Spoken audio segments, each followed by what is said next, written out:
Você vai conhecer agora uma fazenda em pleno sertão de Pernambuco que é um exemplo de convivência com o clima do semiárido. Lá, os efeitos de uma das piores secas da história é limitado. Os animais não passam fome e existe água em boa quantidade para os rebanhos e as pessoas.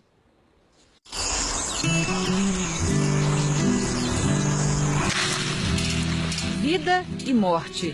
No sertão devastado pela estiagem mais severa em décadas, a água determina a sobrevivência dos bichos, das plantas e o sofrimento dos homens. Nas comunidades rurais, o latão vira banco nas carroças puxadas pelos animais. A água é escassa e são necessárias várias viagens por dia para suprir a necessidade das famílias.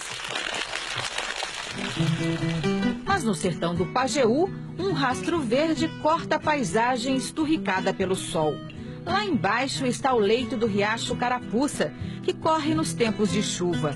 Estamos na fazenda Caroá, no município de Afogados da Engazeira, onde há 29 anos o engenheiro mecânico José Arthur Padilha cria gado de corte e abelhas para a produção de mel. Em plena seca, a água brota da terra, resultado do trabalho do seu José, que uniu os conhecimentos da profissão à observação da natureza. Por que o senhor resolveu se preocupar com essa questão ambiental aqui no semiárido? Olha, é um meio decorrência, né? Primeiro eu nasci no semiárido, né? E essa questão do semiárido, por alguma razão, talvez até esquisita, a gente se apaixona. Eu posso me considerar uma pessoa que emotivamente estou muito ligado ao semiárido. E ao ter feito um curso de engenharia mecânica e ter enveredado por uma área de produção de clima artificial muito radical, por exemplo, eu fiz ambientes com 40 graus abaixo de zero. Eu vim para o semiárido e percebi que havia um modo que a natureza, ao longo de milhões de anos, estabeleceu. E o que cabia era somente observar bem direito. O que o seu José fez foi construir ao longo do rio que corta a propriedade pequenas barragens.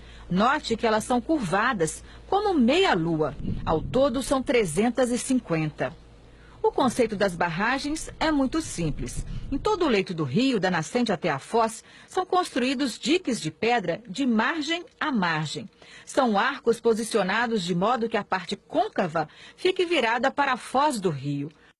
Na época da chuva, a água e o solo das encostas descem e ficam represados. A água acaba se infiltrando no solo e se armazena no lençol freático. Na época da seca, o subsolo está cheio de água.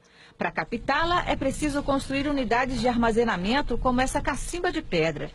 De cada cacimba saem os canos que levam a água para toda a fazenda. O sistema funciona por gravidade. A pressão é tanta que a água aflora com força. A estrutura artesanal se mantém através da pressão exercida pelo próprio material. E, além de tudo, não precisa escavar fundações. E isso tem uma função formidável do ponto de vista da funcionalidade, porque mantém a estrutura trabalhando com pressão pura, porém com permeabilidade e flexibilidade. O que faz com que haja uma drenagem, e havendo a drenagem natural e memorial, durante milhões de anos a natureza operou desse modo, não saliniza o solo. A cada momento o solo fica mais limpo de sais, mais doce, se é que se poderia dizer. A imagem é impressionante. Tudo está muito seco aqui ao redor. E no meio do nada, a gente encontra uma torneira.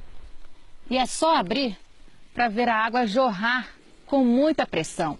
A fazenda tem 22 quilômetros de tubulação enterrada no subsolo que abastecem 100 bebedouros e 5 casas.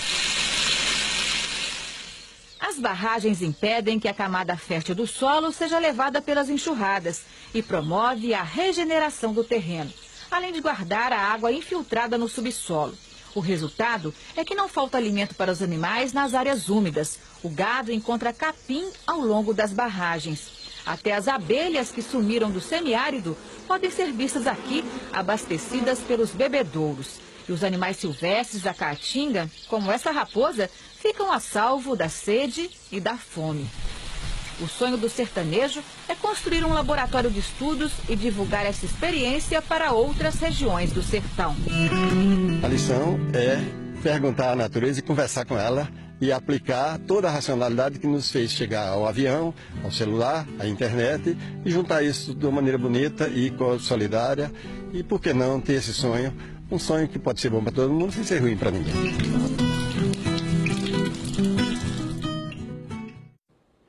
Esse sistema que vimos na reportagem funciona bem para as condições da fazenda e, claro, pode ser estendido para várias outras regiões do Nordeste. Mas é preciso lembrar que existem outras técnicas de armazenamento de água para a realidade nordestina. O importante é tornar todas essas tecnologias acessíveis às famílias do sertão.